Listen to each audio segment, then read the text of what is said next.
টানা পঞ্চম জয় পেয়েছে বেঙ্গালুরু।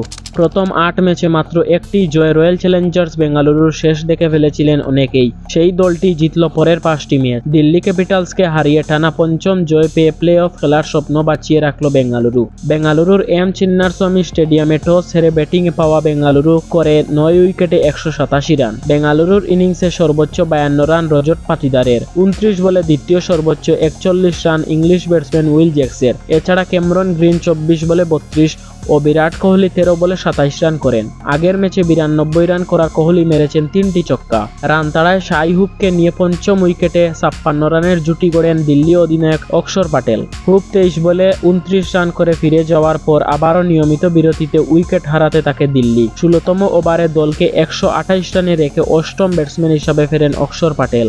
৫, ৪ ও ৩ ছক্কায় ৩৯ বলে ৫৭ রান করেছেন এই স্পিনিং অলরাউন্ডার, কিন্তু শেষ পর্যন্ত দলকে জেতাতে পারেননি তিনি। দিল্লি ১৯ ওভার ১ বলে অল আউট ১৪০ রানে। ৪৭ রানের এই জয়ের পর ১৩ ম্যাচে ১২ পয়েন্ট নিয়ে বেঙ্গালুরু ৭ থেকে উঠে গেছে পয়েন্ট তালিকার ৫-এ।